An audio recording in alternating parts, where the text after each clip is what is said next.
में 126 और ना के पक्ष में 114। इसलिए हाँ के पक्ष में बहुमत है, हाँ के पक्ष में बहुमत है। श्री विजय कुमार सिन्हा साबिसा अध्यक्ष निर्वाचित हो गए, घोषणा मैं करता हूँ।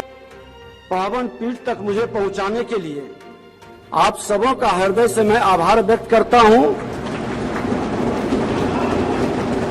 मैं माननीय मुख्यमंत्री, माननीय उप मुख्यमंत्री, सभी दलों के नेतागण एवं सभी संपूर्ण सदन के प्रति आभार व्यक्त करता हूं।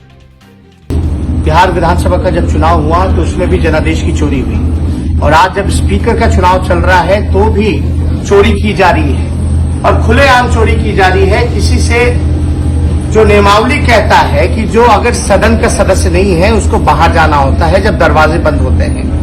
मुकेश सहनी ना तो एमएलए है ना तो एमएलसी है, अशोक चौधरी ना तो एमएलए है ना तो एमएलसी है, मुख्यमंत्री एमएलसी हैं और जो सूचना मिली है इनके जो लोग हैं वो कई बड़ी संख्या में जो है एब्सेंट है और कई ऐसे फर्जी वोटर्स को फर्जी एमएलए बना करके पीछे लोगों को बैठाया गया है। इसलिए हम लोग जो है इसका विरोध कर रहे हैं कि कानून से चलेगा, नियम से चलेगा सदन या बेईमानी से चलेगा।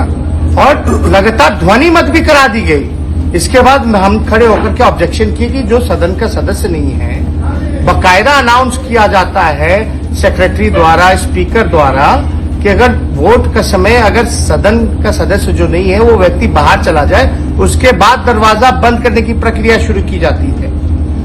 और कई बार हर जगह ऐसा हुआ। ये तो हर जगह ये पूरी देश और दुनिया के सामने लूट है, चोरी है, लोकतंत्र की हत्या है, संविधान की हत्या की जा रही है। और बाहर तो इनके लोगों ने चोरी की, बेईमान अफसरों ने।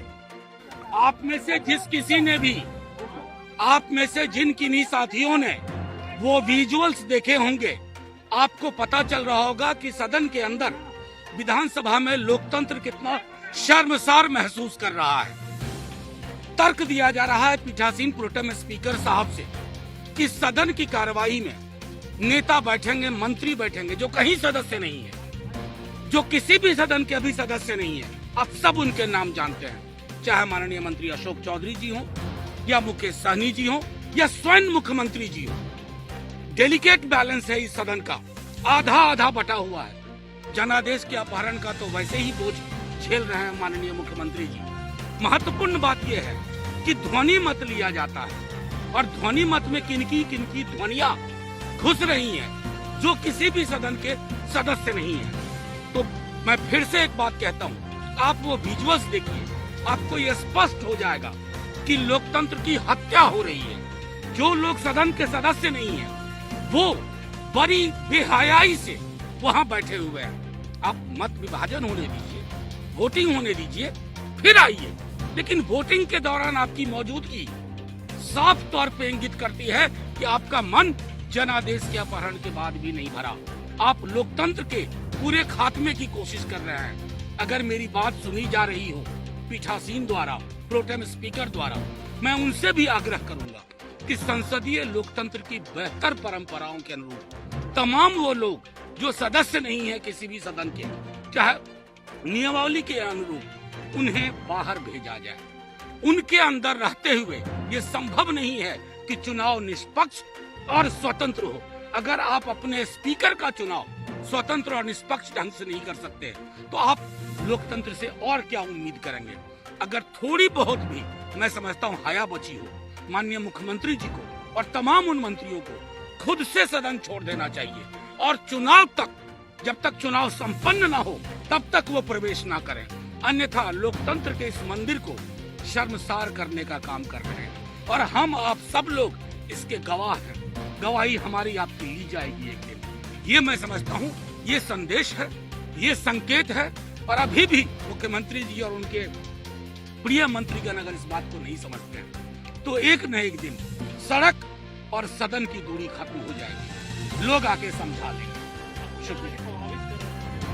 और क्या वजह है कि मुख्यमंत्री जी अंदर बैठे हुए हैं? क्यों मुख्यमंत्री जी अंदर बैठे हैं? क्यों वो मंत्रीगण बैठे हुए हैं जो अभी किसी भी नहीं?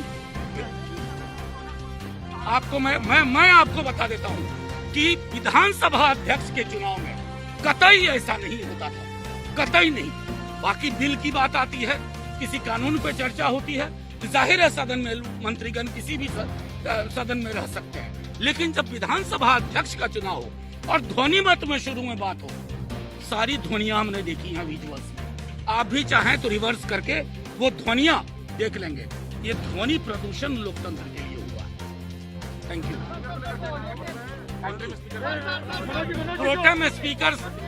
प्रोटेम स्पीकर टूटती है आस, जब थकती है सांस, जब रूठते हैं अपने मुंह मोड़ता है जमाना, जब अंगड़ाई लेता है संकल्प, फिर बनती है कहानी, बनते हैं अनमिट निशान। देखिए मेरे साथ संघर्ष की दास्तां।